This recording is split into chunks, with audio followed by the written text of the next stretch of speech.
Well, good morning, everyone. I'm Ken Tamor with the Center to Advance Science and Policy and Regulation, one of the co-organizers of the meeting. Thank you very much for coming today. We're not going to do elaborate introductions of ourselves and the sponsoring organizations and the speakers because we have all that biographical material and background material in your packet. So as each of the panels goes during the day, you can, if you haven't had a chance to look at the packets, you can do that. There's one significant agenda change, and that's we're going to split the sort of remarks sections. Professor Ann Keller is going to do welcoming remarks as listed in the agenda. And then at lunchtime, Dr. Ed Penhote will give a short keynote discussion with a perspective of those of you who know Dr. Penhote or read his biography. He'll have the opportunity to sort of give comments on a career in integrating science, policy, and regulation from the perspectives of academia, the industry. He was one of the founders of Chiron, from the nonprofit sector as president of the Gordon and Betty Moore Foundation, and as a policy advisor to President Obama on the President's Council on Science Advisors on Science and Technology.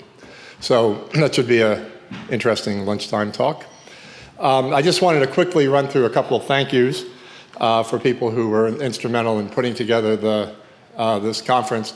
There's a lot of intellectual groundwork that went on, and we were really blessed to have three tremendous PhD students working with us, Jane Flagle, Ryan Whitaker, and Gabby Goldstein, who are here today, and we really thank their effort. There's a good reading list of materials that the three of them were instrumental in putting together, and they've been working, continue to help us out on the project. Marcia Fenner, who is at IGI, I think I saw Marcia here, was very instrumental in terms of linking us with IGI and in providing some of the sort of, again, the intellectual framework for what we're doing. Organizationally, as I mentioned, IGI, the Innovative Genomics Initiative, there may be a change in name shortly. You can look out for that. Was one of our very, very helpful co-organizers. The UCOP funded Northern California Bioethics Collaboratory was another group that was very instrumental in sort of some of the instrumental framework of it. You have in your packet the background material on the two sort of principal organizing organizations, the Collaborative for HIV,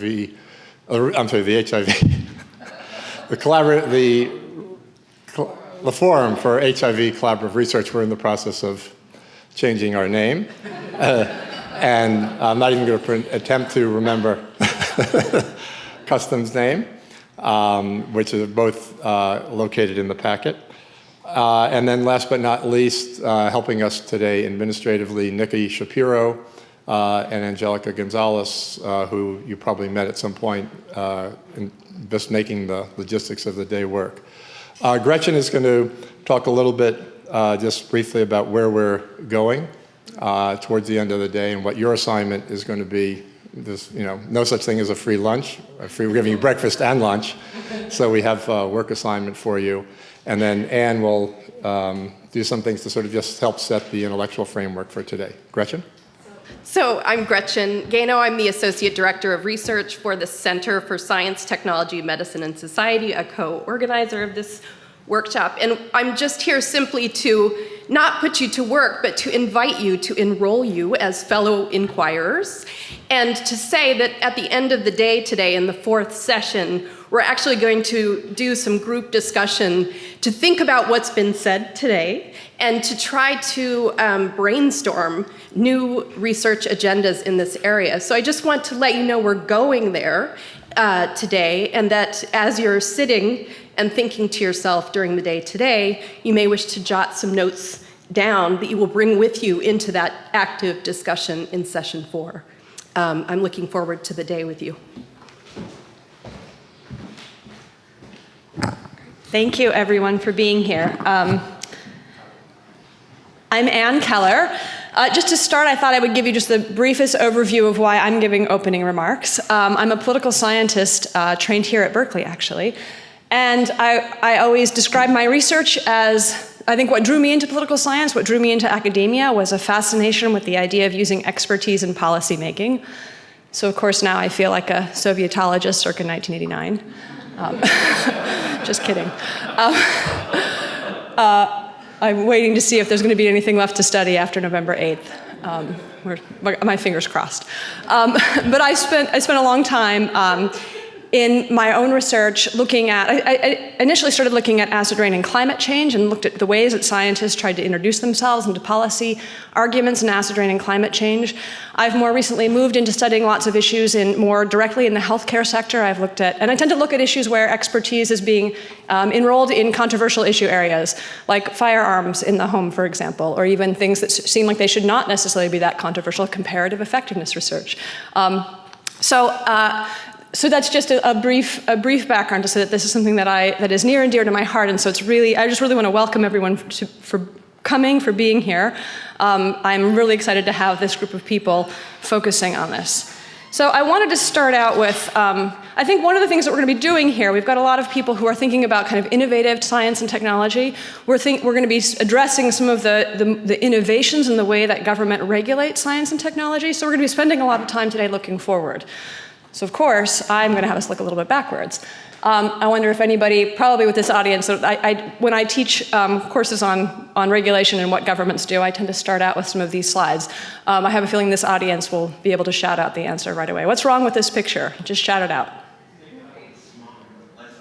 The lights are on at noon. This is 1948, Donora, Pennsylvania. This is a smog incident, a thermal inversion that caused an enormous amount of smog. Hundreds of people were sick and people died in this incident. This was certainly a bad smog incident. How about this one? Anything wrong here? It's a river and it's on fire. The Cuyahoga River caught fire several times. When I first looked at this slide, I was like, what are those firefighters going to do? Are they going to spray some water on that? But I realized probably what they're doing is they're trying to keep the fire from coming up onto the banks. So they're doing good services and not just scratching their heads. This one's a little bit more esoteric. This is the aftermath of a disaster. And just to give a clue, it's in Boston in about 1919. Anybody know what this is? This is the molasses flood, the Great Molasses Flood in Boston in 1918. So this is less of a sort of typical environmental disaster, but a company that was shipping lots of molasses for I think a procedure to turn molasses into some kind of alcohol for ballistics in World War I. As World War I drew to a close, they had sort of a huge store, millions of gallons of molasses, and they put it in a container that wasn't structurally sound. And even though the community that was around the containers kept saying they weren't sound, that the molasses was leaking, kids used to love to go up to the container and sort of lick the molasses. Their concerns, the community concerns, went unheeded, and eventually the containers broke and the molasses flood actually killed people. So this is an incident. And I think one of the things that this shows, that this exemplifies, this is a very poor community in Boston, and even though they raised their voices and said that the industry that was nearby was putting them at risk, they were not heeded. But following this, Boston changed its building code laws and began to sort of regulate it in a more effective way. Okay, I also wanted to just briefly show another, here's something else. This one, there's no question here because, well, if I can get this to play. Los Angeles suffers the worst blanket of smog in its history. The giant California city is shrouded by the ugly mist, dangerous to health and traffic.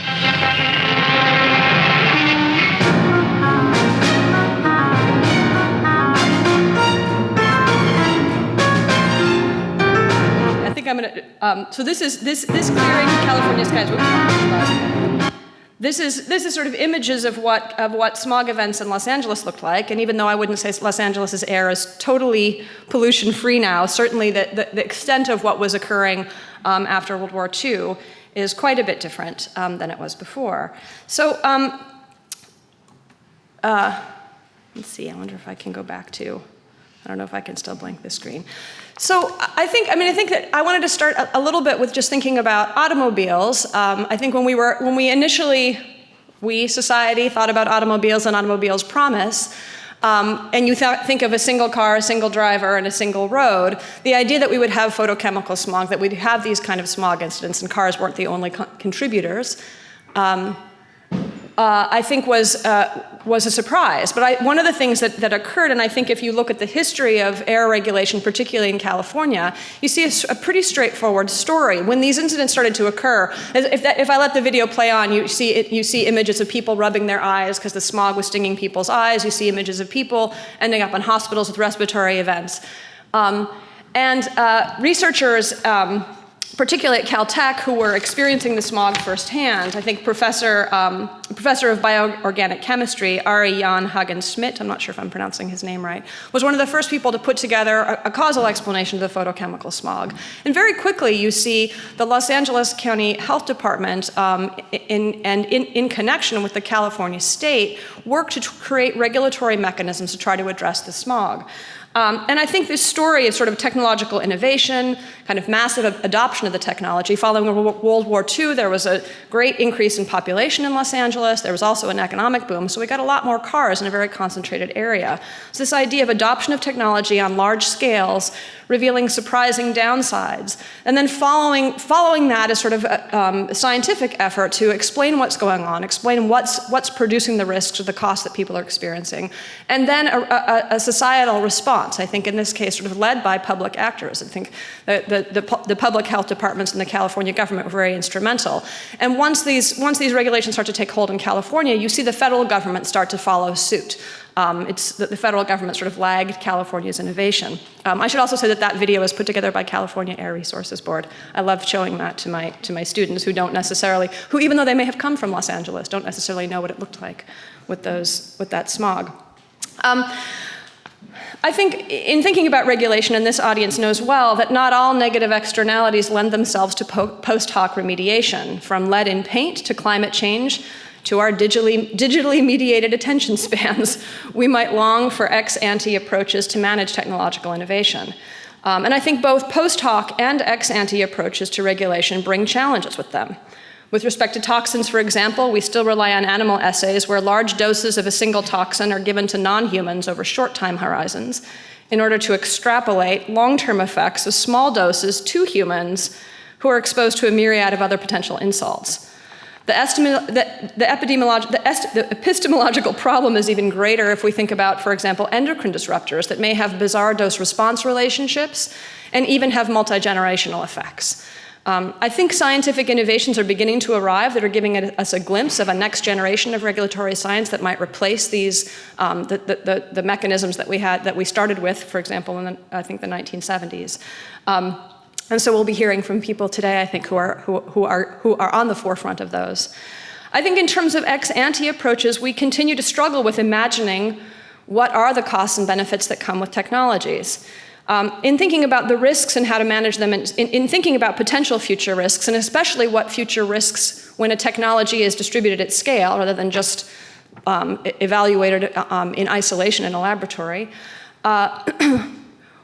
we're becoming much more aware, I think we have become much more aware of how unfairly risks and benefits of technology have been distributed socially. Poor communities, like the community in Boston after the molasses flood, experience more of the risks and tend to experience fewer of the benefits, and often later than their more privileged counterparts. So now when we're thinking about new technologies, I think we're more likely to ask the question about costs and benefits and for whom. But I also think we continue to struggle with a just distribution of cost and benefits of new technologies. I think many people here in this room are on the cutting edge of efforts to open up laboratories to greater participation to address those very questions. But I think the question is not just about class, privilege, and poverty, although that's certainly one of the central animating things that we should always be thinking about. I think it's also increasingly about ideology. Partisan battles that used to be fought over regulatory proposals are now moving upstream, so that conducting science in the first place has become controversial. To some degree, I would say that the fascination with new technologies and new science is still pretty bipartisan. Your party doesn't predict whether or not you think a cure for cancer would be great. Everyone wants a cure for cancer, right? But one of the things that concerns me increasingly is that if the consensus, or what I think of as sort of a former consensus, and I've actually done some research to convince myself that the consensus did actually exist, and it's not just my imagining that the past was so much better, the consensus around the role of government in funding science and carrying out science that can support regulation and that can support this sort of post hoc examination of how we're experiencing technologies. If that's declining while the engine for basic science and tech transfer using public resources continues apace, it's possible that we're entering a new era where government actors will have less capacity than their counterparts had to invoke science and bring science to bear on this question of distributing costs and benefits and the question of justice. So I want us to think about, we're going to be discussing a number, I think, really pressing and important questions, but I think one of the things that I'd like us to think about as we set the stage is, can we regulate better to encourage innovation while distributing both technological benefits and risks more fairly and justly? Can science and technological innovation occur in a more inclusive settings where citizens who are not carrying out the research have a say in shaping how public funds are spent, and in how those who are publicly funded carry out their work? So these are some of the questions that I hope we'll be thinking about and focusing on. I want to quickly, before I introduce Veronica Miller, who's going to give us our overview and lead the first panel, I want to just quickly say that I have to run across campus sort of right now and begin teaching at 9:30, which is in about 15 minutes. So please excuse me as I close my comments and run out of the room. I will come back, and I do hope to catch up on everything that I've missed for the first panel. So I'd like to invite Veronica Miller to come up. She's going to give us a bit of an overview about what our process is today, and she is also the discussion, or the discussion leader for the first panel. So Veronica Miller.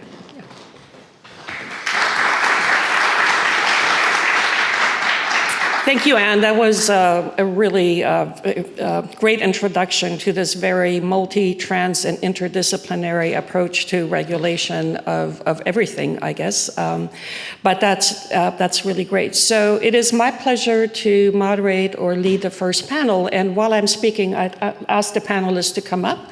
And if you don't know who you are, see if your name is up here. And if it is, then you should be coming up. So the way this is going to work today is that we will ask, there will be 3 panels. Each panelist will be given an opportunity to open up the discussion based on their own experience in the particular topic that the panel is addressing. And then we'll allow the panelists to interact with each other, and then we open it up to all of you.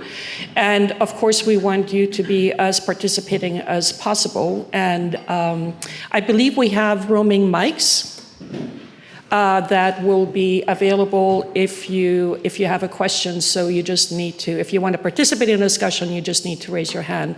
I do want to also emphasize that this is being videotaped, and that if anybody would not like to have themselves videotaped and recorded while they ask a question, we do accommodate that, and you see little pads of notepaper on your tables. And if you have a question but would not like to be recorded in asking it, please write it down and somebody will bring it up to the panel, and the panel leader will ask the question on your behalf. And so I think without further ado, I think we're kind of on time now, and we should get started with the first panel. Oh yes, the description of the panels and the biographies of the panelists are all in your packet. So you can follow that if you would like, and sort of see the major topic of the panel that you will be listening to and interacting with for each of the 3 sessions. After the first panel, we'll have a coffee break. Second panel, lunch. We'll have the talk by Ed Penhot. And then we will have the third panel, and then finish up with the brainstorming session that Gretchen has already informed you about. So without further ado then, let's start with the bottom of the table, and I will ask Gary to, are you ready to make some introductory comments? Sure. Based on your experience? You can just sit there. I have a PowerPoint. Oh, you have a PowerPoint. Okay, so do we need to? I'm ready. Okay, thanks. I'll talk really quickly, which I always do. So I think when you think about the topic of emerging technology, the thing that impresses me the most is how many there seems to be right now. And so I do this slide every year for our incoming students, which I'll be presenting tomorrow, so I just updated it this week, of all the different technologies our Center of Law, Science, and Innovation at ASU is working on. And I think these are all emerging technologies. And so what strikes me is just how many of these different technologies all seem to be coming forward at the same time. And I won't bother reading them all, but there's a lot of different technologies out there that all seem to be moving into commercial application right around the same time period. And not only is there a lot of these technologies, but they seem to be moving very quickly. There's charts like this that sort of track how fast a new technology gets incorporated in society. And 100 or 70 years ago, it would take 30 or 40 years for a new technology to go from the first adopters to half the population getting it. Now, most of the new technologies, that's come down to a year or two. So it helps to reduce digital divides and stuff, but it also shows us how fast these technologies move into our commercial sector and then into population, making it much harder to govern because of how fast they move. And so I sort of see all these technologies, all these fast-moving technologies having a few common traits that are characteristics that go with them all. One is how fast they're moving. At the same time, our governance seems to be slowing. So these are the terms I think of when I think of Congress as gridlock, of agencies ossification, of courts glacial. All these traditional sort of white marble buildings that we used to have to do our government for us are all slowing down at the same time these technologies are speeding up, creating what's sometimes called the pacing problem, this gap between the technologies and the governance. So that's one problem. The second is just how large of uncertainties. There's always uncertainty, of course, but these seem to have particularly large uncertainties about the benefits and the risks and who gets those benefits and risks. The trajectories and the timings are just tremendously uncertain for many of these technologies. Another factor about them is that when we used to do most regulation, like air pollution and so on, we basically would look at the health and safety or environmental risks that our agencies are capable and have the jurisdiction to govern. Many of the concerns about these new technologies are more in the social, ethical realm that agencies like FDA will expressly say they cannot consider. They have not been given the authority to look at these, and whether they should or not, I don't know, but that would raise all kinds of other concerns. Do we want our government telling us what's ethical, which religious beliefs to apply? Would that be consistent with the First Amendment? So there's reasons maybe we don't do this, but it then leaves a huge gap where all these concerns, which is what a lot of the concerns the public may have about these technologies, are not within the jurisdiction even of our regulatory agents. Congress could consider them, but the agencies can't. A fourth problem is just how diverse these technologies are in terms of what's involved. And so if you take a technology like nanotechnology, it's not just being used in sort of limited applications, but has literally thousands of applications across the entire economy. It has every industry involved. And so in the past, you basically could target and focus on a single industry. That's no longer the case anymore because it goes across all these different industries that don't even talk with each other and don't even work with each other. So now you have diverse regulated entities. You have many different agencies. And again, in Nano's example, you have 6 or 7 or 8 different agencies on the forefront of trying to regulate this technology. And then you have a lot of other interests that now are stakeholders in this issue that go beyond just sort of the traditional health or environmental groups, but all kinds of other groups on social justice, on worker safety, on international security, on health and third world developing country issues that are now part of the discussion as well. So it's greatly diversified who thinks they have a stake in these technologies. And then finally, they're international. All these technologies are being developed at the same time in all these different countries because they are so new and so fast. And they have a lot of cross-border implications, whether it's trade of products or medical tourism or whatever. The international dimension has now become very paramount in all these technologies. So I just give an example. I used to be a regulatory lawyer. The first case I worked on was vinyl chloride emissions and EPA regulating them, and it was very limited when I think it was very complex and hard at the time, but a single chemical, a single agency, a pretty narrow set of companies involved looking at one thing, these vinyl chloride coming out of the emissions stacks, and whether or not it causes cancer. The EPA wasn't even looking at any other health endpoints. And now you look at like nanotech, and all these issues become so much more complex and diverse. When you think about this definition of what complexity is on the left, I think a lot of these new technologies meet all these different characteristics of heterogeneity, emergent properties, nonlinearity, path dependencies, surprises, and unpredictable future states. So we have these sort of common sets of very complex traits of all these technologies moving very quickly. And my argument is our traditional government just isn't going to be able to do this. And so we need to be looking outside traditional agencies. They are still part of the picture, of course, our courts or whatever, Congress. But there needs to be other tools and approaches. And one of them is this idea of moving towards more of a governance model of soft law, where you're going from hard law to more voluntary type programs or industry standards, cooperative programs, and so on.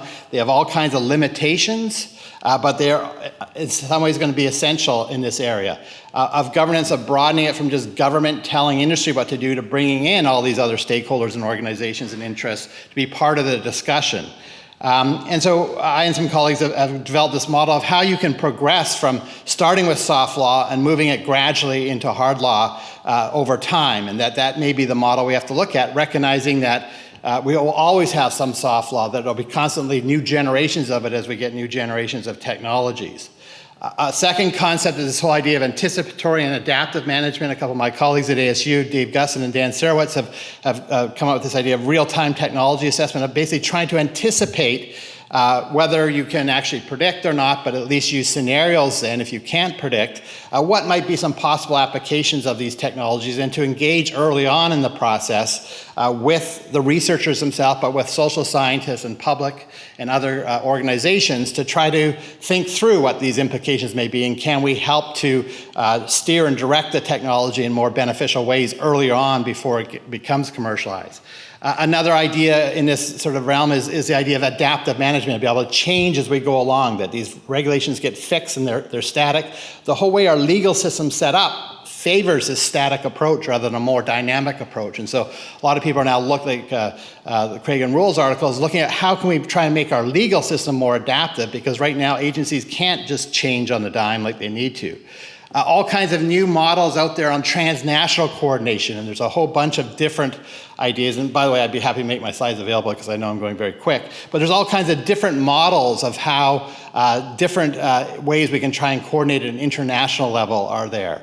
And then institutionally, a colleague of mine, Wendell Wallach, and I've proposed this idea of a coordinating committee, of basically on each of these issues to have some kind of forum where the various stakeholders can come together and discuss the various ways we could try to govern this technology and the type of issues that are brought up and concerns in some kind of common forum. Because right now we have this proliferation, like in say like nanotech, of 40 or 50 different voluntary soft law programs from all different organizations, and there's no coordination at all. So this would sort of be like an orchestra conductor. And then my final slide is just a cartoon, these two kids laying on the ground looking at the shadow, and says, this one looks like a falling engine. I mean, I think that's sort of how we're governing emerging technologies now. We're just sort of seeing these things come, and we have no effective way to really engage with them. And so I think we have to explore new ideas, and I think that's why it's great to be at this event and that have joined with you in looking at some of those questions. Thanks. I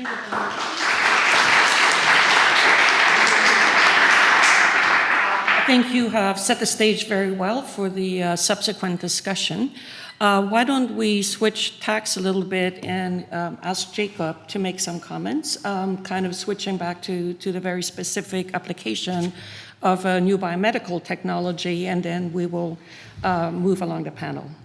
Sure. So I'm Jacob Korn. I'm the scientific director of something called the IGI, Innovative Genomics Initiative. And we work in this sort of new area called CRISPR gene editing and regulation, trying to both understand the technology, make the technology better, and also understand how it can be applied to improve the human condition in a variety of ways. And so let me start off by just taking a poll from those of you who are sitting out there. How many of you have heard of CRISPR or gene editing? Yeah, so everybody raises their hand.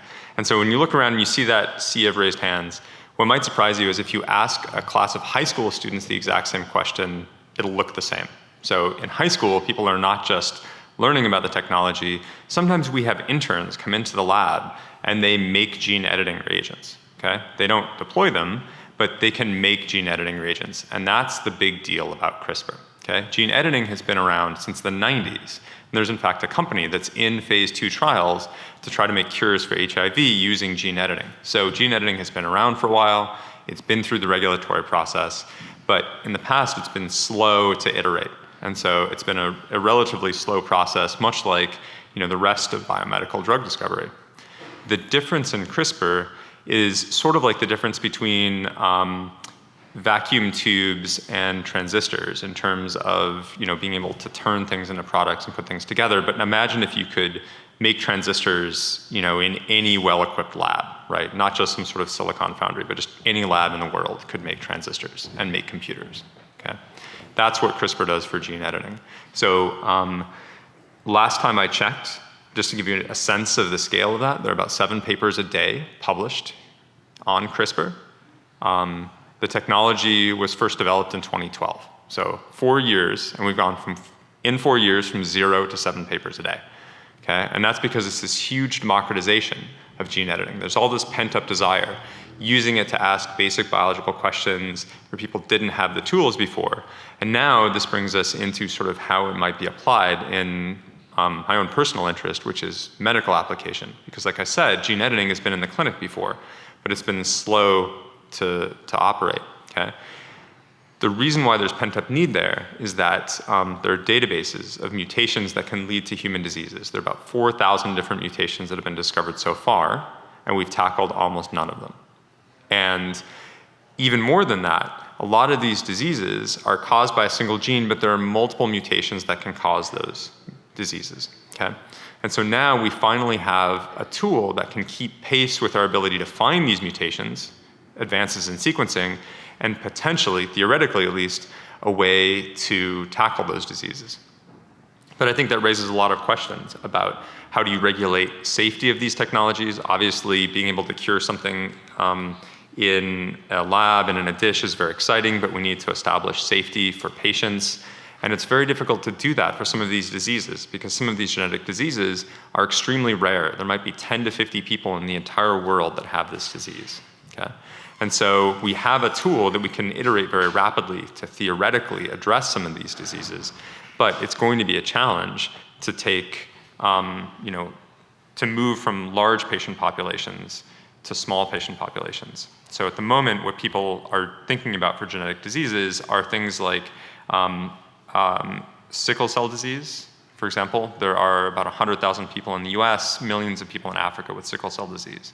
And that's of interest because there's a single mutation that causes the disease, and it's the same in everyone who has the disease.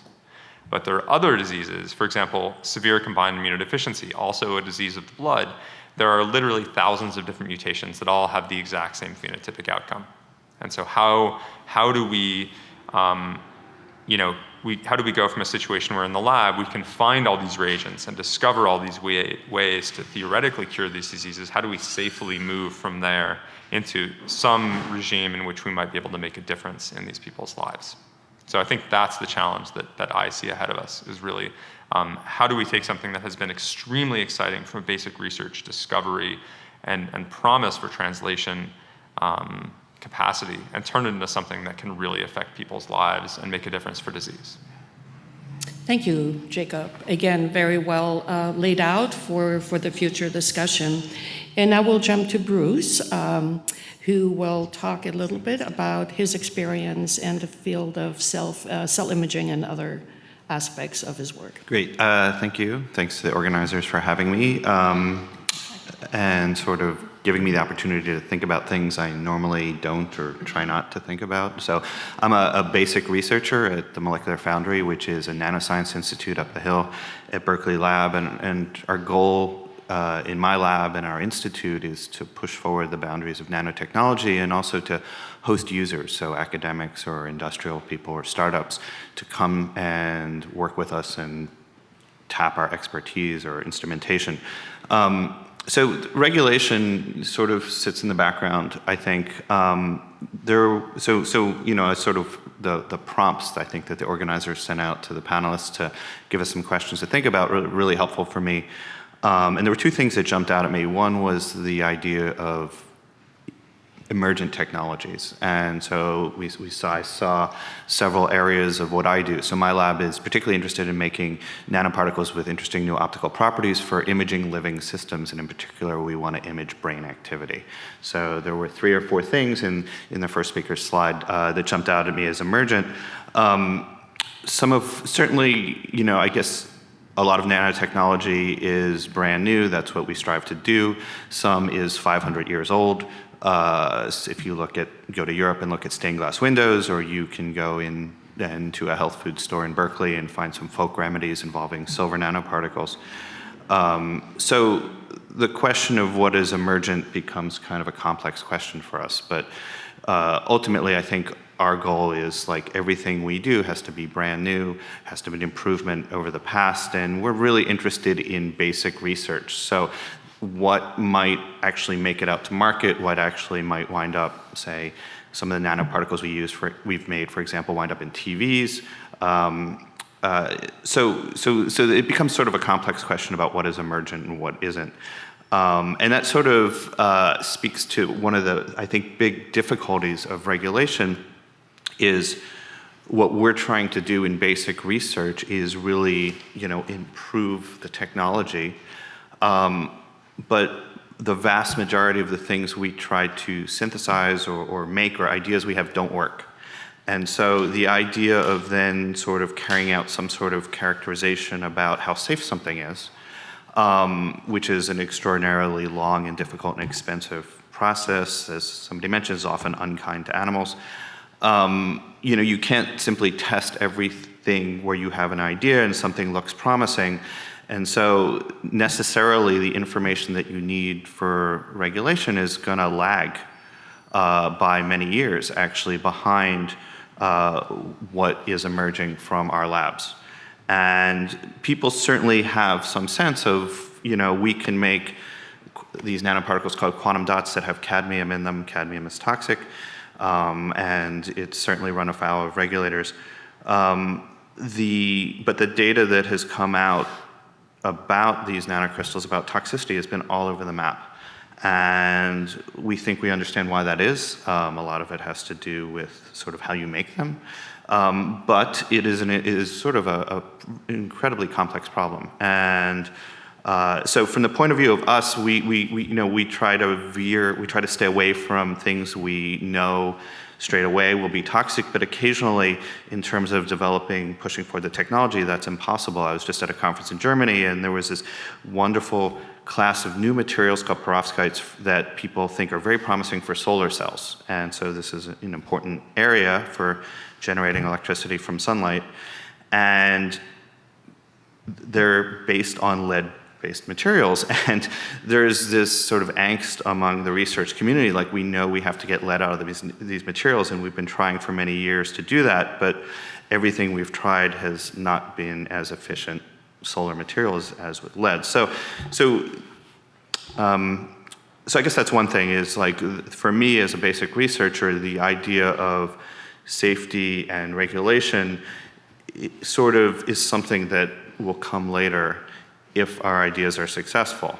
And I realize that that's kind of maybe the big problem with trying to preempt things. The second thing, the question, one of the prompts was, do the regulators have the expertise, and I might be misquoting that, but do the regulators have the expertise to really judge this technology?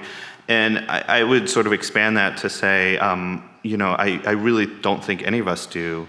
Again, the technologies that people are pushing forward, sort of the complexity by definition, right? We are sort of making brand new materials, we're making more and more complex systems, and the technology is so complex that there would be, in any given field, very few people in the world who can judge your work. And that's sort of, we see that sort of just from a basic research level. And so when you sort of expand outward to say, okay, now how do our new materials interact with living systems? How do they interact with the environment?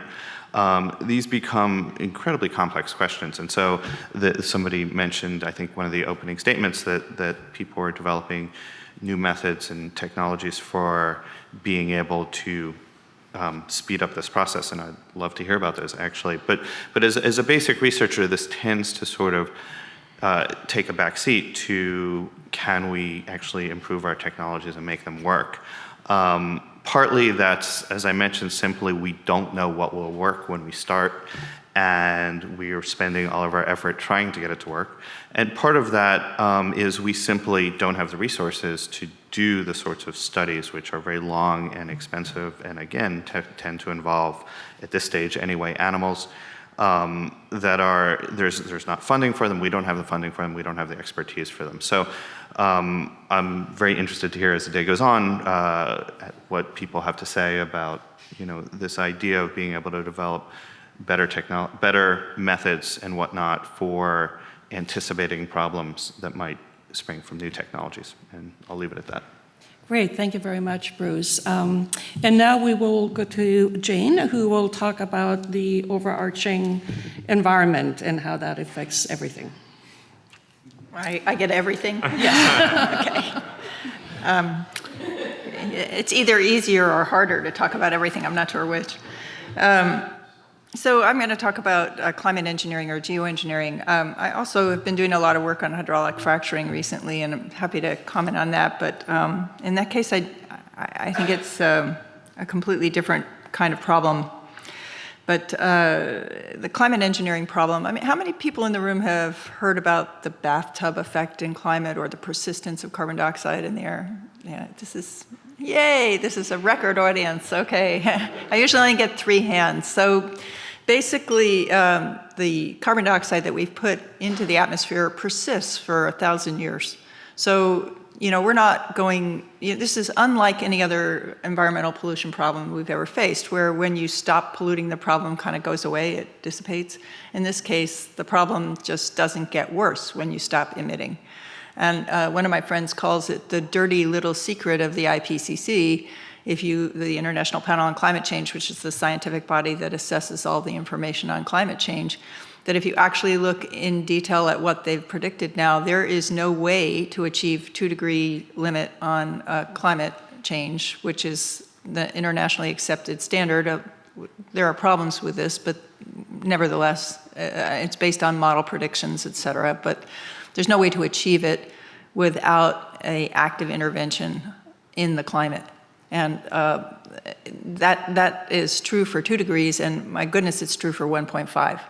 So the idea that we're going to need some kind of intervention to stay below these limits that people think are safe is again, it's the dirty little secret of the IPCC. It wasn't advertised, but a lot of people know about it. The people who signed on to 1.5 degrees almost certainly don't know that.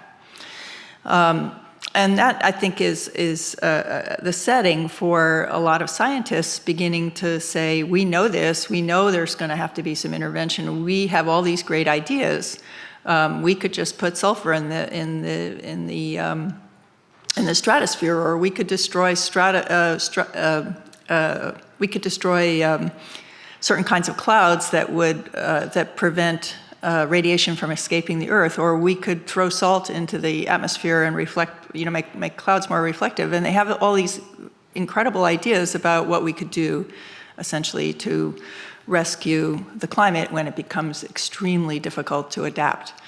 And that context is not being followed at all as I said, in the international policy community. I think few people really understand it. They don't really understand that fundamentally, in a very, very basic way, that anything like that is fundamentally strategic, and we live in an emergent world.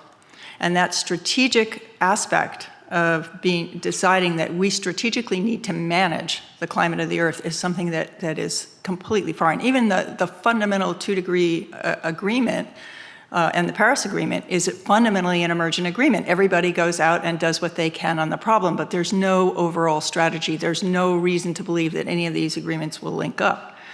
So that governance problem is enormous. One of the solutions that we've been proposing for that piece of the problem, not a solution, but a way to go after it, is to establish an international commission on geoengineering, just to begin that conversation, to bring the awareness forward, and that is the beginning of governance. I think that basically the governance for these technologies to stop them largely exists. So if China decided to start putting aerosols into the stratosphere, I think the Security Council could meet and could do what it could to stop them. I don't know that they would necessarily always be effective, or what would happen, but the idea that you would want to stop them and that there would be laws and that there would be agreements and people would go after that. The problem is not that. The problem is the governance to enable them when we need them. And that governance is just completely and utterly missing. There isn't even an institution that you could point to that would be anywhere close to being able to do that. Nowhere close. Certainly the climate talks that have been going on have failed utterly to be able to do any kind of strategic thinking about this problem. So how do we go? How do we go forward? Well, we have this research community moving forward. I think there are probably, again, 3 different ways in which we can begin to think about governance. The first was, I mentioned, the establishment of some kind of a perhaps UN commission on climate engineering that would begin at least the dialogue and at least keep the awareness up and would allow a push back to the research community to start to think about the things that they're worried about. And I think that would be enormously successful. A second area that I think is really, could be very important for developing governance is one that is largely ignored by pretty much every community involved in climate change, and that is the regional adaptation community. So what's going to happen increasingly is that as climate change impacts become worse, people are going to say, we can't take that, we're going to do something about it. Indonesia says, I can't take any more flooding, I'm going to go out and rain out the monsoon storms that are coming to shore before they get to shore so I don't have as big a flood. Some people have posited that we could inject enough aerosols over cities that were experiencing heat waves that it would cool them down. Other people say it's not possible. These kind of interventions, these are going to become larger, longer, stronger, and as they do, they're going to begin to they're going to go over boundaries, and as they go over boundaries, if Indonesia rains out their monsoon, it might affect another nearby country, and if those countries start talking and needing to develop ways to deal with that problem, to develop common goals, common understandings of what they're going to do about things that go wrong, common understandings about monitoring, transparency, paying for damage, et cetera, that those kinds of agreements and understanding could grow in scale and grow in impact, and that we need to monitor them very carefully to understand what's happening and how they might scale up. But the last one is the one that's nearest and dearest to my heart, which is the research community itself. I believe that it's extremely important that geoengineering governance needs to start from the research process. It needs to be linked inexorably to the research process because we don't know how to do it, and so we don't know how to govern the research either. So what's going to happen in research is that people are going to develop lots of numerical models about what they think is going to happen if they do X, Y, or Z, and those are going to have limitations because the models have limitations. All of the climate models that we have, which is the best information we have about what could happen in the future, whether we do something intentionally or unintentionally, how it will evolve, those models are all based on assumptions and averages and linkages of a whole bunch of processes that we might not have linked up right in those models. There is no way to validate them. There is no way to know whether they actually predict the future. So we do our best, it's the best information we have, but it's not perfect.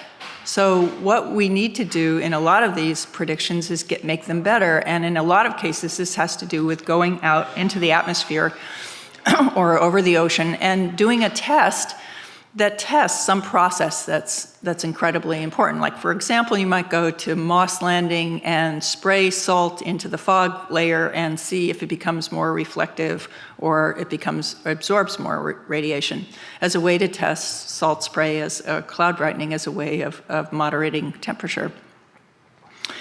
And if you do those experiments outdoors and the intention is to develop a geoengineering process, then that really requires governance right away. And what should that governance look like? Well, first of all, I think the most incredibly important thing to do is that no research should be conducted without the interaction with an independent advisory, broad-based advisory board. That needs to happen. There needs to be somebody reflecting on it. It's extremely hard to put hard limits on what you can do and what you can't do, what's too risky and what's not and what too risky compared to the benefit. And so we need to have that. And I have a few more pieces that I think are important in that process, but there's one that is incredibly important to me that I think is something that I think you as a group could certainly delve into.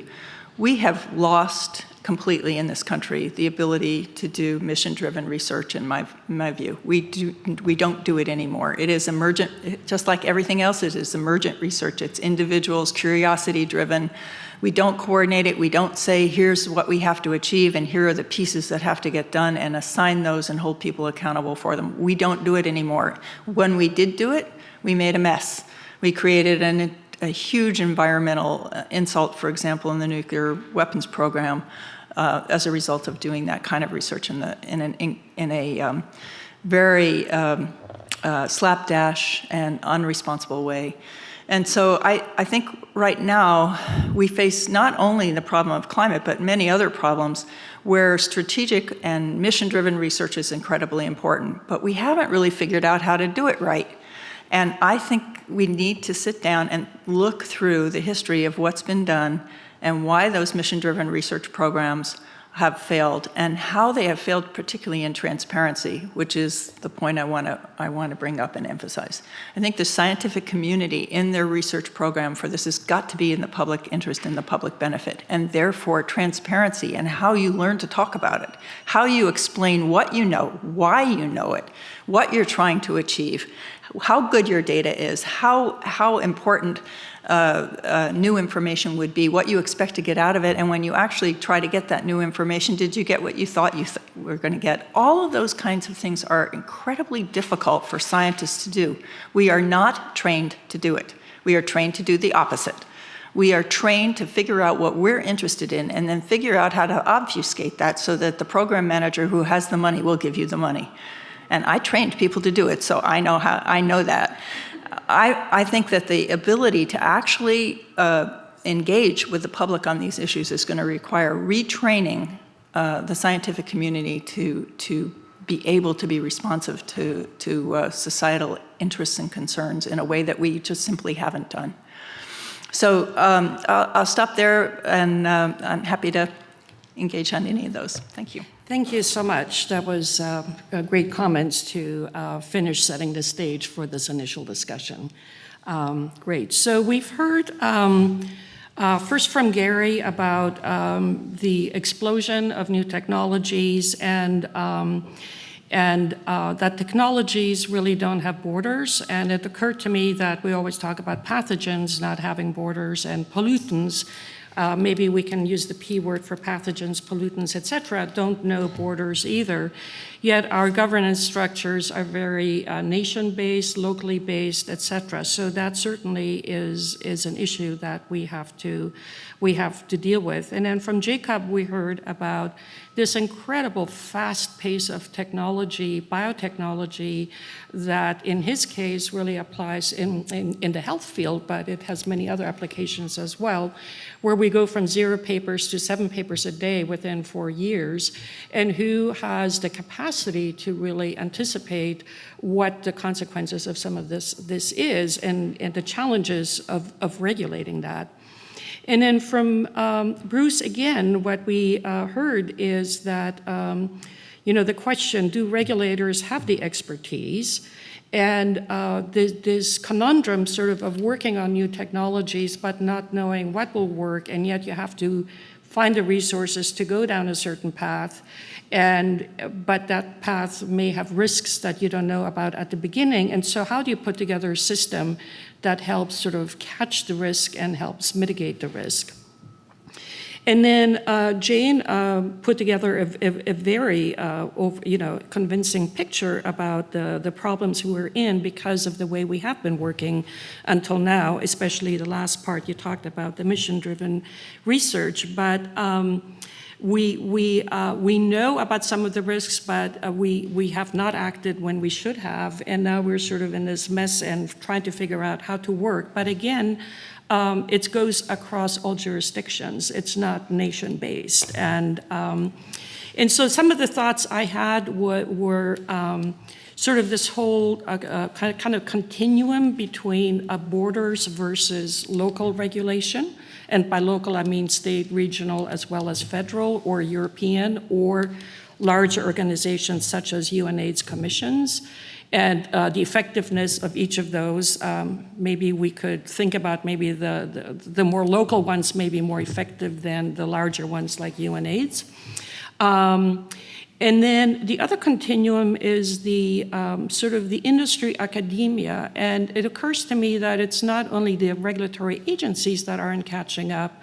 I think maybe the academic model is not keeping track either. And I think that is what Jane was alluding to, in the sense that the way we train scientists, it really is based on individual research, and you get your papers published and you get more money to do the research. And scientists and academics are not really rewarded for collaborating across different sectors.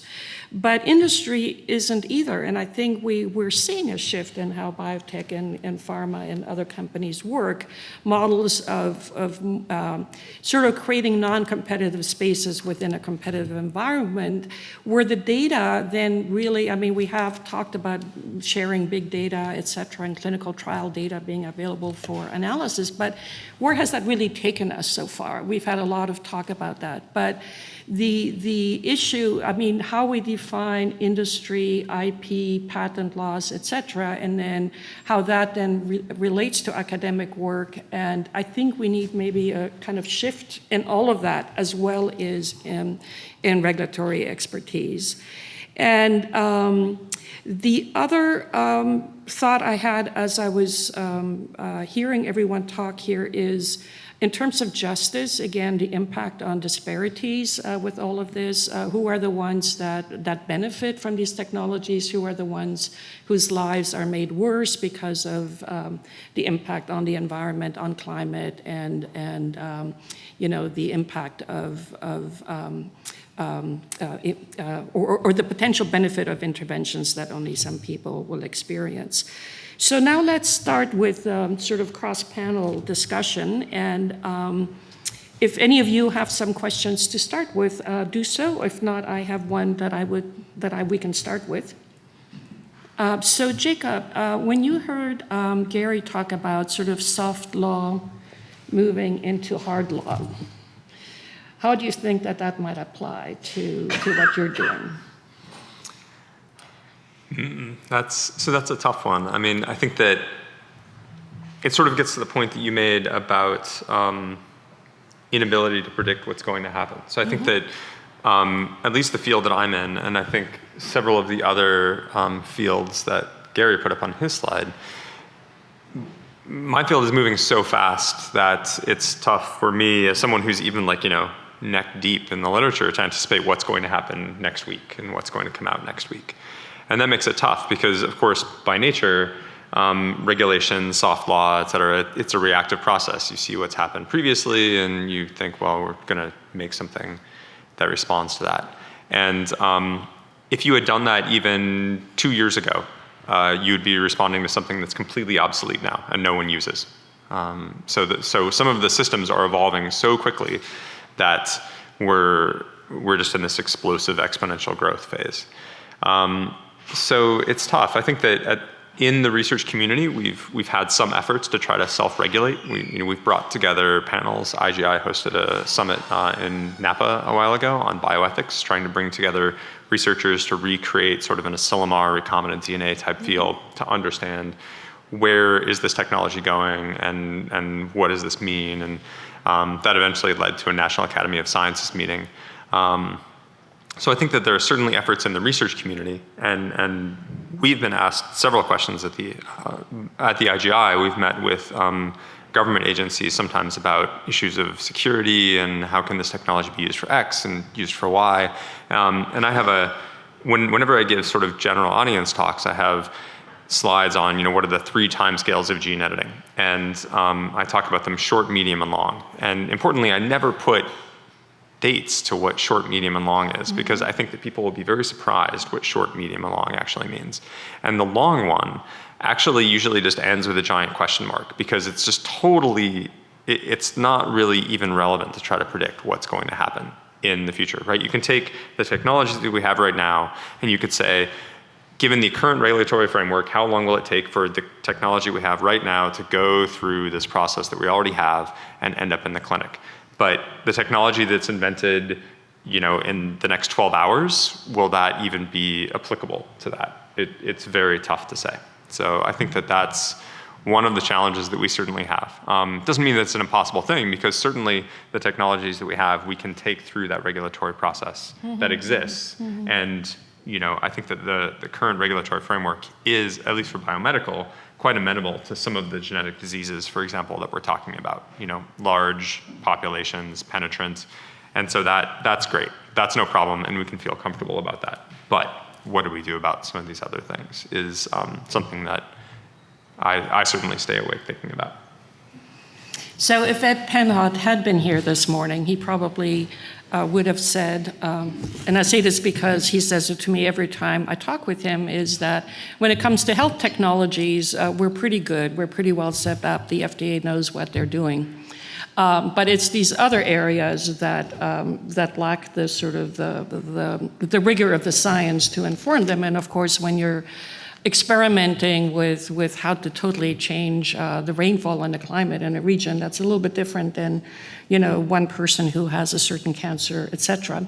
And by the way, I don't agree with Ed that the FDA has everything under control. But just to kind of set the stage for that, it is, in terms of, I wanted to go back to Gary in terms of your sort of overview from your perspective in these different types of technologies.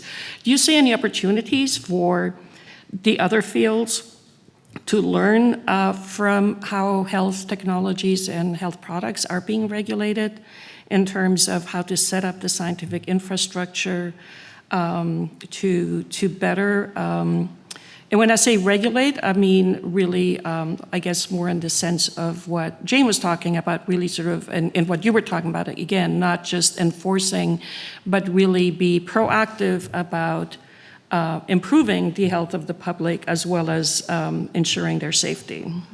Yeah, so, to give a crass commercial plug, so I do organize a conference every spring in May on governance of emerging technologies, where the whole purpose is what lessons can you learn across technologies from governance examples. And, every year I hear from like 50 people that they learn something new about a different technology that applies to their technology. So I think there is a lot of potential for learning across technologies. But, and I agree with the point that the health things are not at all resolved. I mean, FDA just had a big hearings this week on how you deal with cell therapies, and there's just very different points of view and perspectives and interests at that table for the 2-day hearing.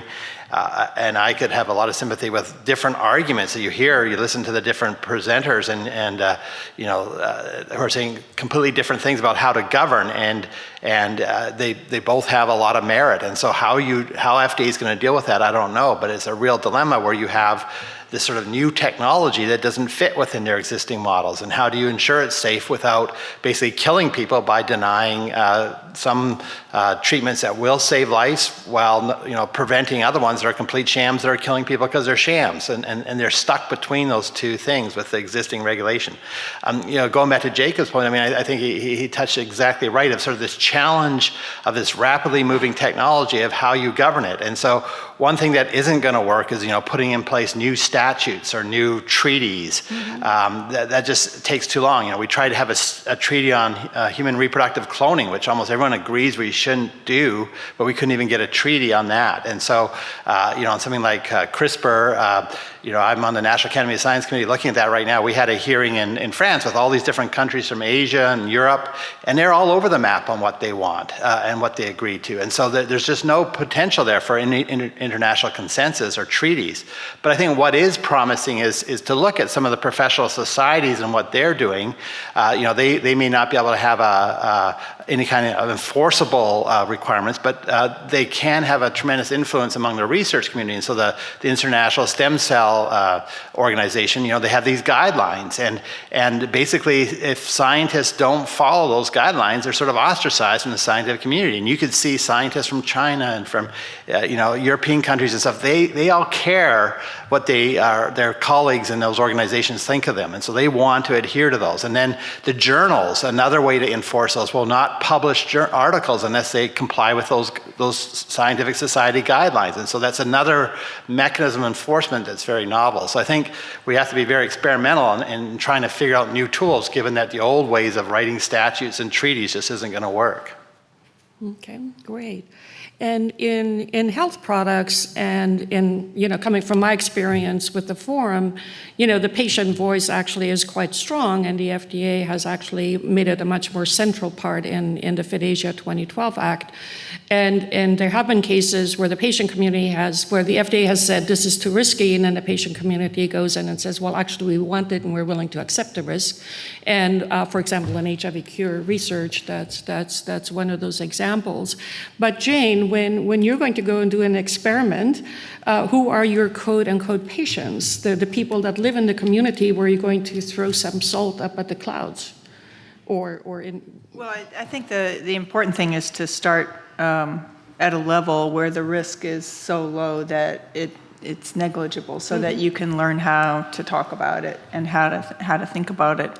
And again, coming back to the scale of regional interventions, I think that's a place where you can just begin to scale up your understanding of how people are going to accept the idea of intentional intervention. So it's kind of like moving from weather modification up to a regional intervention. And I think all these things are going to meet in the middle, because what's happening what could happen in climate engineering in general is there are knobs that can be turned in, so a lot of the work that's been done is, well, we take the model and we just turn down the sun, essentially, which means that we're putting aerosols everywhere in the globe. But in point of fact, it doesn't make much sense to have aerosols in the Arctic in the winter when there's no sunshine, right? So, I mean, there are ways that people are thinking about how could I cool just the Arctic in the summer so the ice doesn't melt?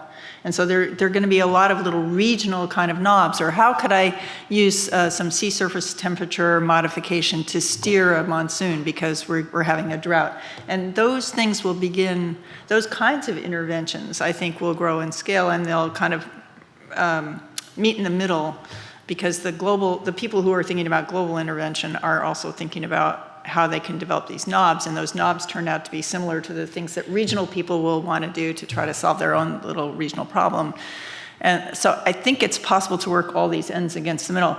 It's obviously not possible to say, to have an ethic of total, informed consent for everyone in the globe. It's just, it's not going to happen. So at what point, and ethicists have been looking at this issue, and it's a bit of a trolley problem kind of issue. And I personally think there's also another group of people who feel fairly strongly that as a trolley problem, if you like, that it's going to be a small group of capable nations who are going to have to take responsibility for the globe.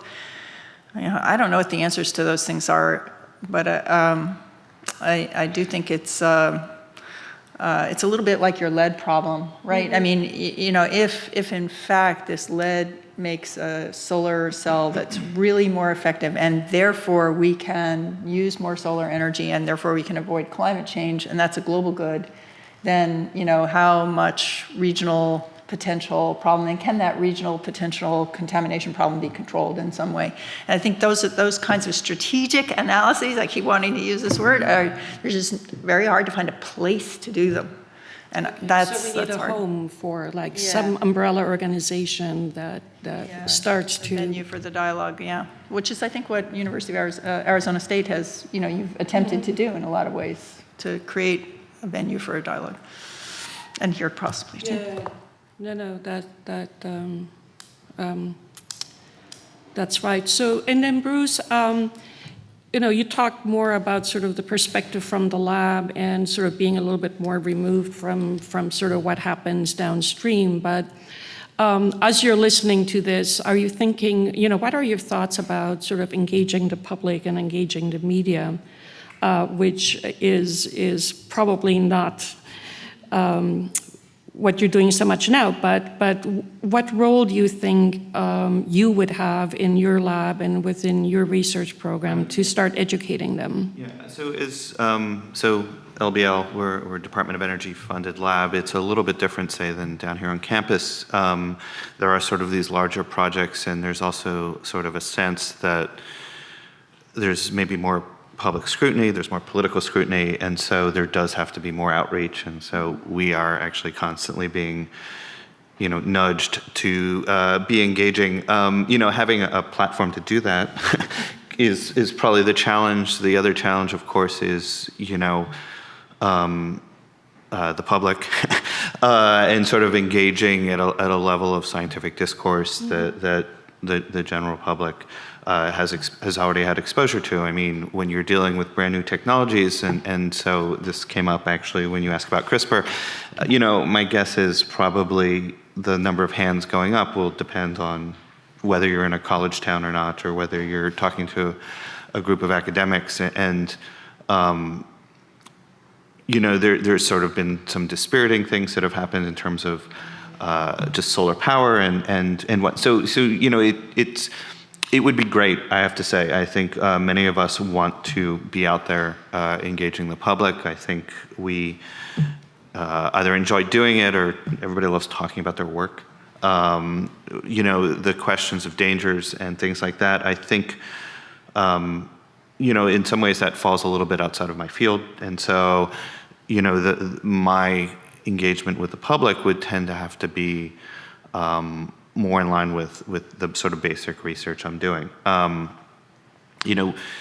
We do occasionally have instances where we bump up against regulation. For example, we have some collaborators who want to use our nanoparticles, not the lead ones, in patients for surgery and to be able to visualize tumors. And in that sense, I think having an engagement where we could have, advocacy groups, patient advocates, and things like that would be helpful. I don't think scientists are averse to talking to the public. Again, I think at a certain level, people really do want to engage. I don't know that there's a lot of interest from the public. Maybe that would be what I'd say is more of the challenge. But yeah, I don't think there's a reluctance. I think most of the scientists I know really want to talk about their work. They're excited about it. They want people to know about it. I don't know that I'm an expert to talk about the dangers, but yeah. And even the media field, of course, is totally evolving all the time as well. So we certainly don't have the type of media that existed at the time Los Angeles had that much smog. So that definitely is changing. Let's open it up now to everyone in the room. Jody, we need a mic. Would you stand up and introduce yourself so that everyone knows?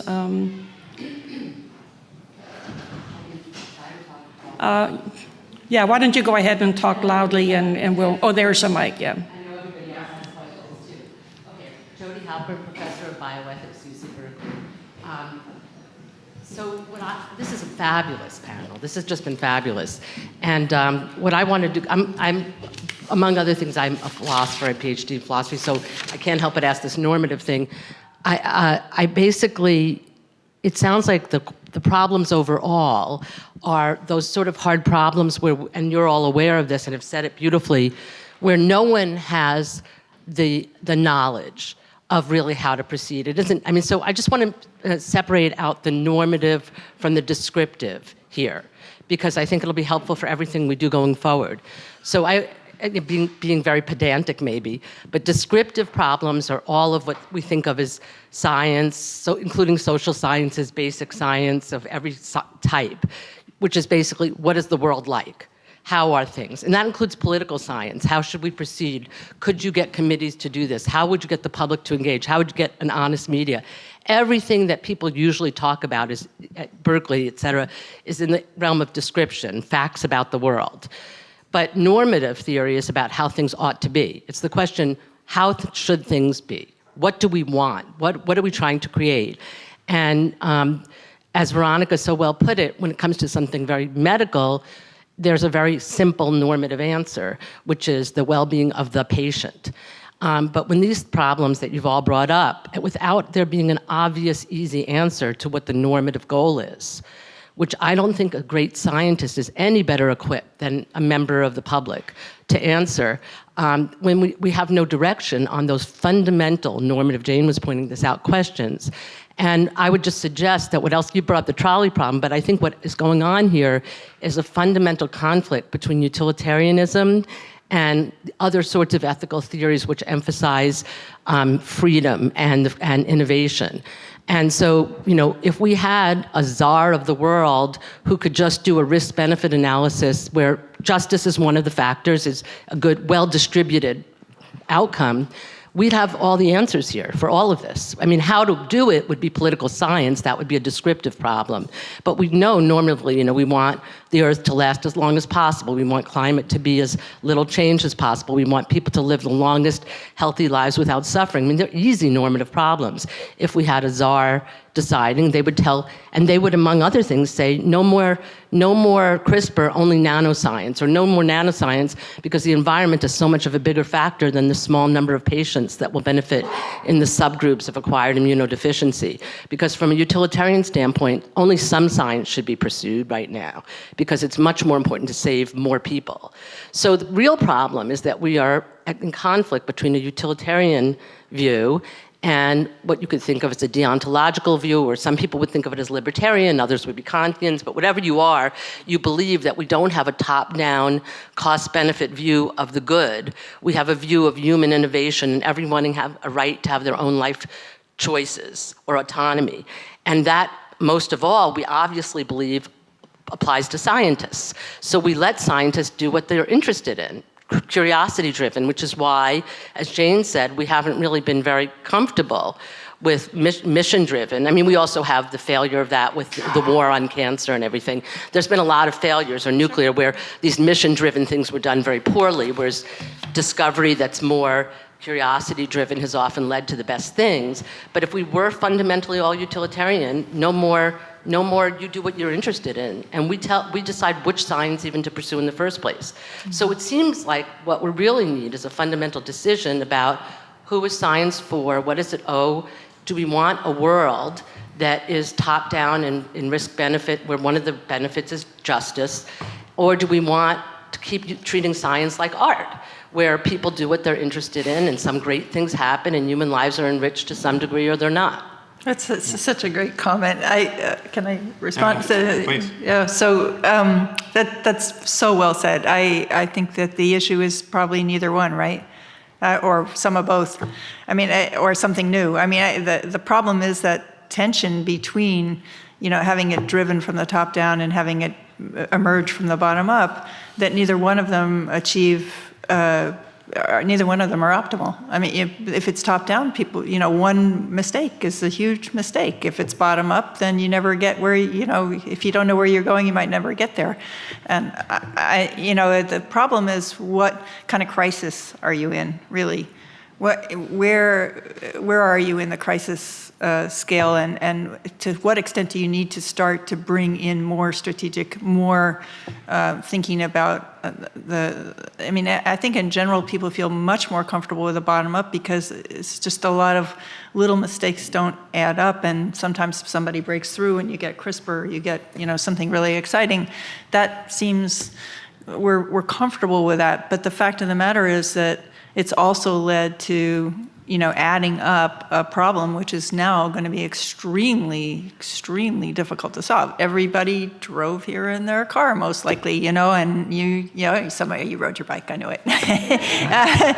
But the point is we are all living lives that are contributing to this problem. And in point of fact, if you want to talk about the justice issue, the vast majority of the future climate problem lies in bringing energy to the third world. And if we don't do that, and we really have no way to completely do that without carbon at this point. So, these are extremely hard. And the only thing I can think of is kind of like the game theory approach, where you end up trying to create incentives for the individual decisions that push things in a better direction. And maybe that's where you can explore to make it a better thing. I think Jacob? So I think that tension is incredibly important, and we see a lot of groups experimenting with that right now. I think I saw a lot of name tags that said public health, so everybody in public health knows about the Gates Foundation, obviously.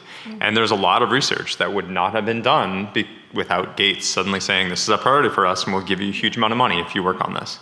NIH does this with requests for proposals. So the number of awards in NIH that are funded from just undirected investigator-driven versus requests for proposals where they say, we want this, has started to swap. The danger, of course, comes when you add not just here's what we want to see solved, but like here's how we want you to solve it. Yeah. Right? I think that's a big danger because, like you said, right, CRISPR would have never been around without total undirected research. In fact, almost every modern molecular biological tool out there to just make recombinant DNA, to make, to cure diseases, to do any of the discovery was just completely serendipitous basic biological. So I think that you have to have a balance. I was curious, so a few people now have said, top-down research has not been successful. The things that jumped to mind immediately were the transistor at Bell Labs and the Human Genome Project, which also made CRISPR possible. And so I think there are, and so the current ones and so maybe it depends on the funding agency. Obviously, there are no more Bell Labs. But the Department of Energy, so certainly the presidential initiative of the Brain Initiative and now the microbiome. So there's some effort, at least among the funding agencies in Washington, to have some of these larger top-down driven projects. I don't know if you could argue that the Human Genome was a complete success, but I think there's a lot that's come out of it, and it accomplished what it wanted to accomplish. And I'm sure there are many other examples I'm not thinking of, but I think it sort of varies quite a bit by who is your funding agency about whether, so certainly NIH and NSF are much more, many small projects. But there's certainly, if you look at DoD and you look at Department of Energy, those tend to be more top-down driven. Certainly something like DARPA, which deals in the health field as well, those are very, very directed projects.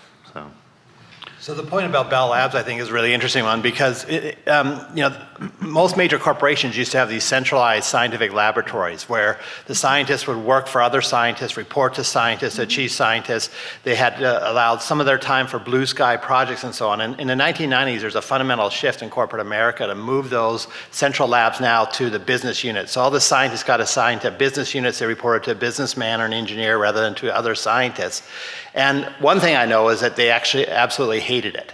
They now became these cogs on a machine. They couldn't do anything exploratory. It was basically, what's our mission of this particular business unit and what can I do? What am I told to do to fit this cog into that? Sort of like modern medicine has become.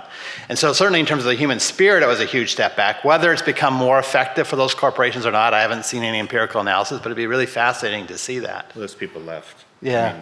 At least they all left Bell Labs. A lot of them are on campus. Well, here, and the question was excellent. I think comparing to art, what if we said art now had to be sort of mission directed, right? That we have some national goals, and the only art that will allow and fund is to support those goals. It would crush sort of the artistic community. That would sort of take the spirit out of it, which I think the point has been that it is inefficient, it is a mess, but it has been somewhat productive in creating a lot of great ideas by having sort of just investigators come up with ideas. place. So there's a tension, I think. And I mean, because I understand the appeal to. Also, yeah, go ahead, Jacob.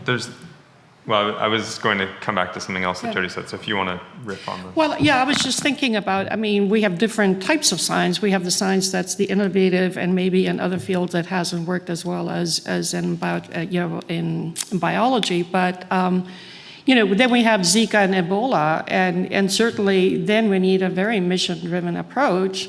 And it shouldn't be top-down, but we need some infrastructure to be able to rapidly respond. And I guess I was trying to think what in the art world would be similar to that. And I was just in New York, and from a hotel window looked right down at the World Trade Center and the two pools and the monument. And I would say maybe that was an example of mission-driven art where something happened and there needed to be a response from society to deal with this horrific event.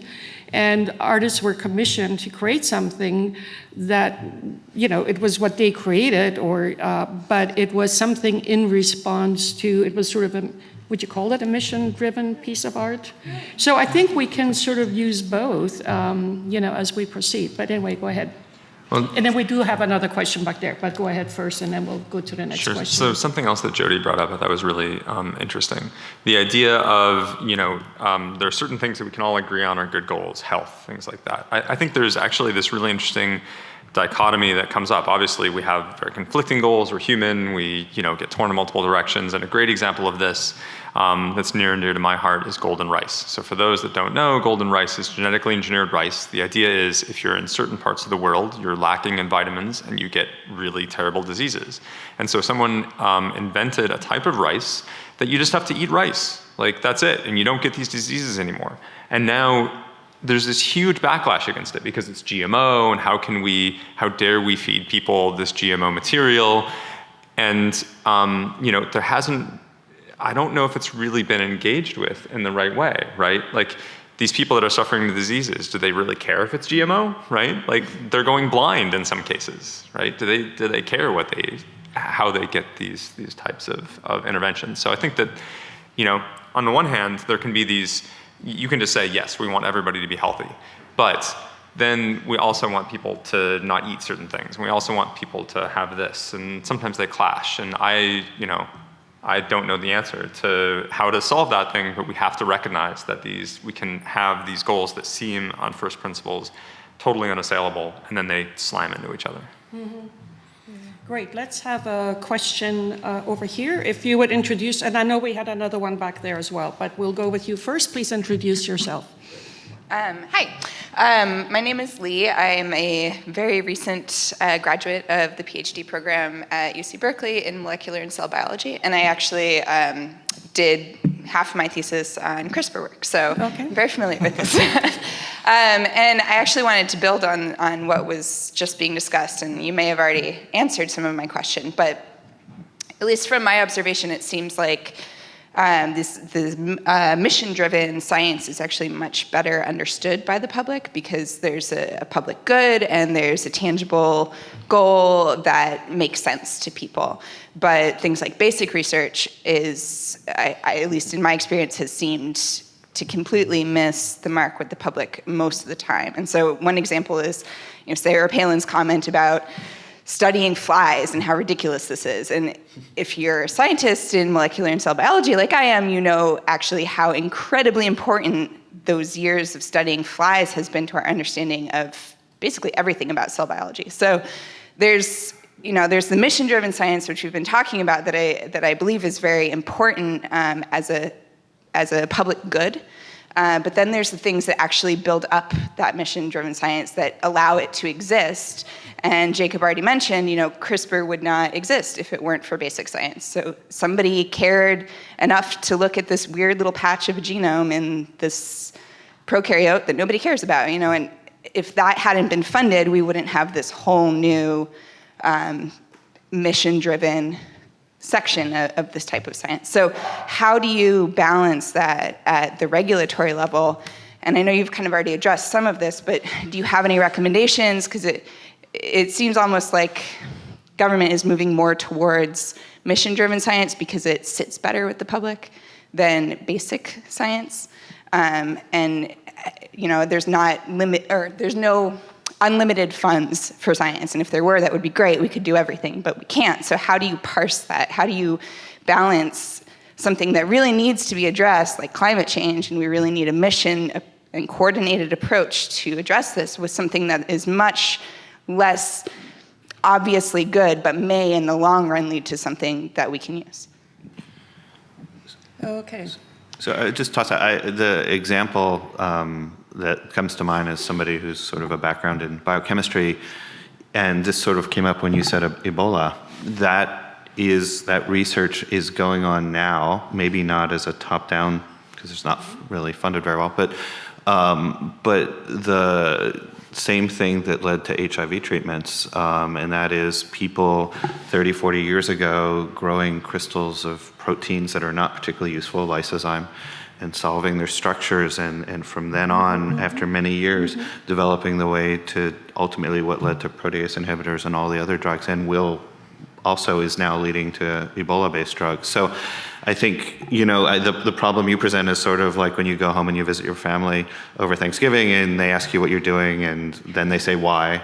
And right, the other example, of course, is another Bell Labs actually, but Charles Townsend and the laser, right? And this was just somebody playing with, microwaves at first, playing with light, and now lasers are everywhere. So I think, this is maybe a case where so explaining to your family at Thanksgiving, educating the public about how research can't be exclusively top-down driven, that doesn't really work. And actually many countries, especially European countries, really want their people who get grants, at the end of their grant, they're supposed to have started a company. And these are countries like Sweden where you really wouldn't expect that. And I don't know that that's going to be successful. I really think that's very limiting. So it is really hard to explain, I think. That's a great point, because really your example in Sweden is a great point, because, how do you construct the portfolio of research, and I would say that the research engine in the United States is very largely broken. How many years do people stand in line at NSF to get their grants funded? And, it's like, there's a lot of things wrong with the research institution. But we need to regulate the NSF. Well, I don't know about regulating them. I think that's a whole other conversation you probably don't want to get into. Yeah, but the point really is that your issue about you need to have curiosity-driven and basic research is absolutely true. But then it comes up with CRISPR, and then you decide, we're going to solve this disease, and then it's not really curiosity-driven.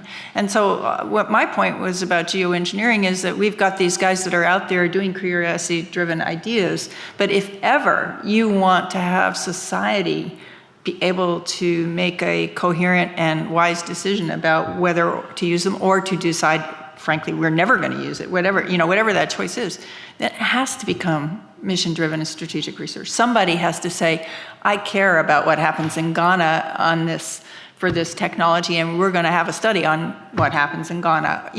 Somebody has to organize that and strategize it. So the question is really, how do you transition it? I totally agree with you that taking curiosity-driven research and then saying you've got to have a company at the end is completely stupid. But the idea that as these things emerge, and then you look at all the curiosity-driven research that you funded and said, boy, this one ought to be a company, and you push that, it makes total sense. Yeah. Good. So I think we had a question back there. Please introduce yourself. My name is Matthew Kearns. I'm based at the University of New South Wales in Sydney, so that's all the way across the Pacific. So did you bike here? Yeah, that's right. It was a long way around. And just before I begin, just on the art question, you might say that the majority of art in what we recognise as artistic practice has been mission-driven. Really, up until the 19th century and the development of the notion of the avant-garde, actually, all of European art was mission-driven. And in fact, all of the major innovations in artistic practice were in the context of the dynamics of patronage. And there are contemporary variants of that practice in community and participatory art. So this is, I think, a distinction which we want to trouble.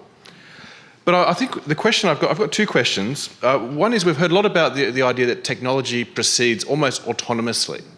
We've heard a lot about the sort of natural expansion of sort of technological systems. But I guess folks of us who are working in the social studies of science and sociology kind of have recognised that, you know, science is never straightforwardly autonomous of the social world, you know. So in all systems of technological development, we have imagined social purposes, imagined users, you know, imagined regulatory arrangements that shape intimately the process of technology development. So in some senses, we might say that the relationship between regulation and technology development is much more like a dialogue in which regulation creates and makes the conditions under which technologies themselves are developed. So the question for me would be, how do we develop a more nuanced articulation of that dialogue, of the creative interplay between processes of scientific development and regulatory processes, rather than this is a notion that, in a sense, technology develops autonomously and then somehow we come later on to regulate. The second question then is, then what are the sites that we articulate as sites of governance and regulation? So in the geoengineering case, but also in the nanotechnology case, it's very clear that there were the particular sites that were, in a sense, opened up as sites of explicit regulatory discussion.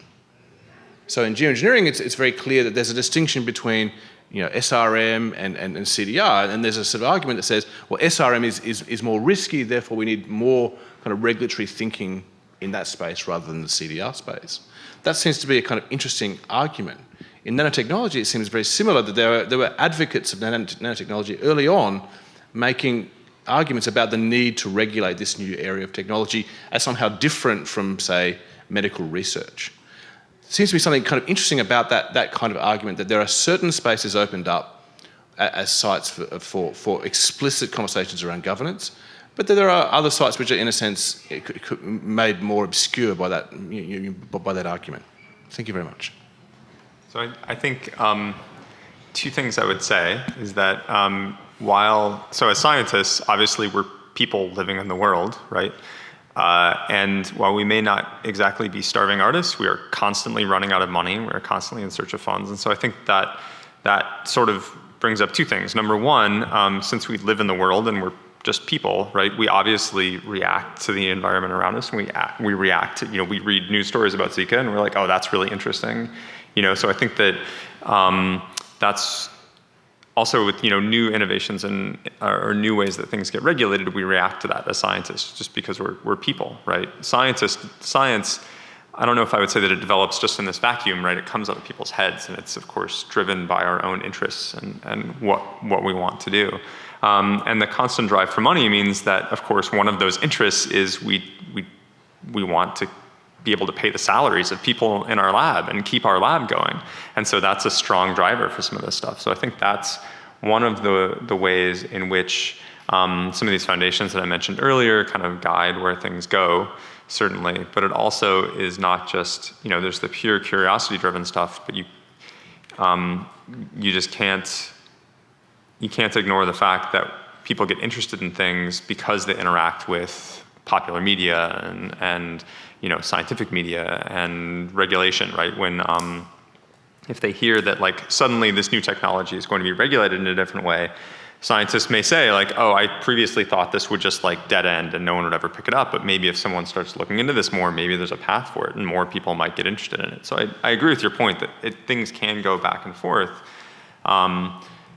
Just to make the general point that, you know, as scientists, we scientists are people too, right? We're not automatons that are just like, you know, I'm only interested in the science and it has to be absolutely pure at all times. So I would agree with you. I don't think anybody who's ever sought funding from a government agency thinks science is autonomous. And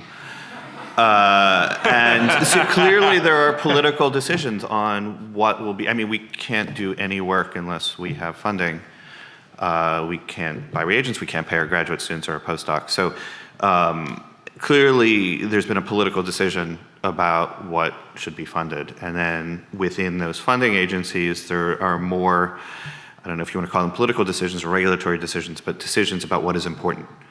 And if we want to do research, we need to convince those people that what we're doing is important. So it's by no means autonomous. I think, there are sort of slivers of autonomy that come depending on what you find, but I think, I think also most people do want their work to be as widely applicable and useful and helpful to the world as possible. I think there's sort of a natural tendency to want your research to grow and live on, and other people to notice it and work on it, and companies to patent it and whatnot. So I think, we do, as Jake said, we do have an eye towards what are the world's pressing problems at this point, whether it is climate or energy or health or things like that. So I don't buy the idea that we're autonomous in any way. It's maybe a little cynical, but. But can we kind of get back to to the question he posed about this interaction between new science and regulation, and how do we kind of have this hand-in-glove interaction between the two? So you brought up the example of SRM versus CDR. So for people who don't know, SRM is solar radiation management, which is an idea of changing the radiation balance of the globe by creating reflecting radiation back to space in some way, or not allowing radiation to come in some way. And so that technology is deemed to be relatively inexpensive and quick, and could be dramatic changes very suddenly, and has some it creates an entirely new climate regime that people, you could never really be perfectly confident of predicting exactly what would happen, although the models show that on average everything would get better. So, and some things wouldn't get better, but most things get better, some things don't change. For example, it doesn't change ocean acidification, but it would make most places cooler and better, more like they were before. Whereas CDR is an idea about taking carbon dioxide out of the atmosphere and sequestering it. And it's very slow and painful and expensive and would take a long time, but it would return the Earth to where we were before. So the scientific community, I think it's a really good example, because the scientific community sees the regulatory and political environment for these two technologies as being very different, and it's in their very strong interest to separate them in order to enable research. And I understand that, but I have a really big problem with it, because I think that basically, first of all, I think that the CDR technologies will have sleeper environmental problems, because you can't just take it out of the atmosphere, you have to put it someplace. And if you put an awful lot of carbon dioxide someplace, it's got could have a big impact. So the idea that they would escape a regulation just because they're thinking of extraction methods and they're not particularly worried about where they put it doesn't ring with me. But even more importantly, I think this is this separation of problems in order to talk about them from that perspective serves science, but it doesn't serve society, because society needs to think about the whole problem. We really can't use these technologies by themselves. They are integrated technologies. If we get too much carbon dioxide in the air and temperature gets too hot, you might want to use SRM to cool things down, but you can't keep using it. It's not a technology that it's like it's a safety net for a while, but you can't depend on it for the rest of eternity. So you've got to have some CDR. So when you separate these things, you eliminate that strategic thinking that you need to make the whole thing work.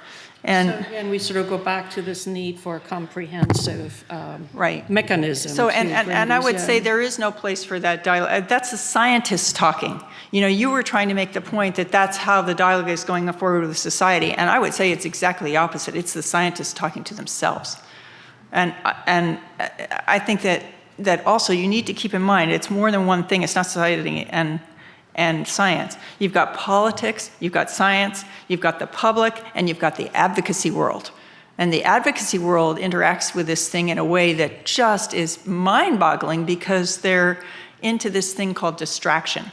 And the whole issue of distraction in technology where it involves policy is, to me, one of the most critical things that I don't understand. I hear people advocate for the climate problem all the time for things that won't solve the problem, won't even come close to solve the problem.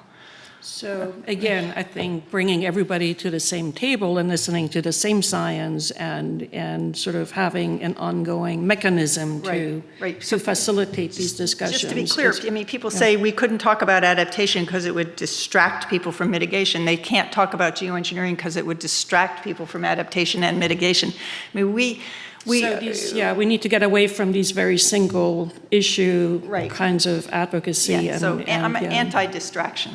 Okay, that's good. Gary? The point I wanted to add is, I think it's a great point you raised. I mean, there is regulation, but the problem is so much of the regulation is outdated. So in the United States, all of our environmental laws were written in the 1970s, with a nice recent exception. We finally got TSCA renewed this year. But so, we're dealing with climate change under the Clean Air Act, which is a statute not written when climate change was even on the table.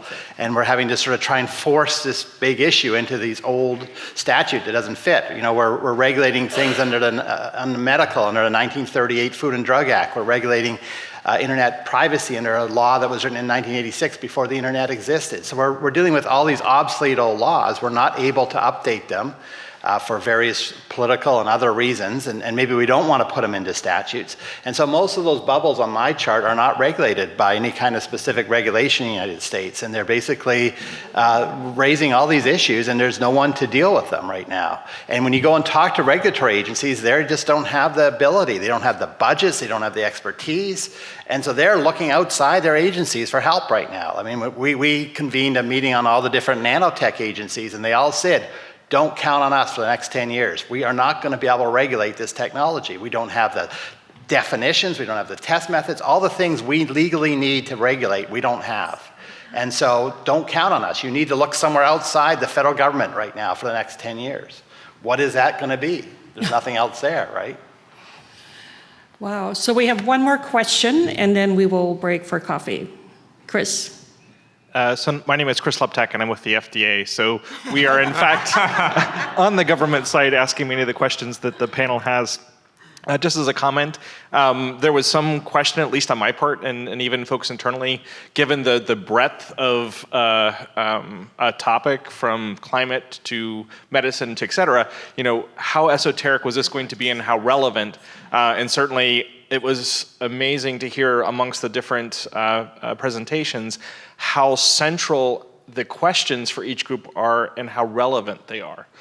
So certainly, I think the challenges that each individual group is facing certainly has commonality. To the point from the ethicist, I'm certainly not in that way. I just would challenge a little bit between descriptive and universal good, from everyone saying, yes, we need healthcare, but then the consequence of that is if healthcare is the universal good and will always occur, we're certainly challenged with economic issues of chronic disease and $300,000 a year therapies, and where will the money come from and what will be given up to achieve that universal good. So in part, I think some of the universality can't be walled off and be isolated. And I think people have brought up examples where the two are always kind of hitting something else. To Dr. Long's point earlier of the top-down versus bottom-up, just to throw out there, you were saying, this, that, or maybe something else. At least in the regulatory sphere, we have something called the International Conference of Harmonization, whereby the different regulatory bodies, through a top-down approach, we have delegation of authority to the subject matter experts, can come together across the different regulatory bodies. So you basically have the scientists who are most versed in a given topic to come together to kind of work out the issues. And then through adoption, all the regulatory bodies then follow those moving forward. So that's kind of a hybrid approach between the top-down, bottom-up. I don't know if it works in climate or some of the other areas. Is that in terms of stopping things from going wrong, or is that in terms of enabling a solution on a specific problem? More of the latter. Okay. So when new technologies come forward, et cetera, especially in the pharmaceutical fields, it's a global development process so that they're not facing different regulatory outcomes for each of the different bodies, so that you have sort of universal expectation that if you design your trial in this way, it'll be interpreted in this way. So great. Well, actually, do we have one more question? Okay, because we're nearing the coffee time. I don't see Willem. Hi. Hi, okay. Hi, I'm Gabby Goldstein. I'm a PhD candidate in health policy. And so that was really great. I study the regulation of human subjects research and clinical trials. And so one thing that struck me, so this is actually perfect that you mentioned the ICH, is really in thinking about the mechanisms of governance and what, Jane, what you were mentioning around this governance gap or this question about the mechanisms. What occurred to me was in biomedical research, the sort of regulatory solution was the institutional review board. And so the scientists in the room may balk at that as a, sort of a positive solution, but really it was meant as a peer review mechanism where the federal government set a very broad set of standards and really deferred to the medical community and the scientific community to make the risk-benefit judgments in a lot of instances, and to sort of have a management-based sort of regulatory approach, which seems like it might be an interesting mechanism in things around, climate engineering and these sorts of interventions that could impact a broad portion of the public where certainly informed consent of everyone on the planet is not possible, but having some sort of exchange between a regulatory requirement that there be a peer review mechanism and having that be either locally based or regionally based could be an interesting So thank you, Gabrielle. That was, I think, a perfect setup question for the next panel, which will deal with locus of regulation. And I want to be very respectful of the time because each panel should have their allotted time for discussion. And I know we could spend a lot of time on that question, but I think it's a very good setup for the next panel, which will talk about the different types and levels and loci of regulation. So thank you for doing that. Thank you, Chris, for summarizing your thoughts on this. That was very helpful too. I will not attempt to summarize this amazing discussion, but I know people have been taking notes, and I think we've got a lot of material to ponder on and work on the agenda going forward. Thank you to all the panelists. That was great.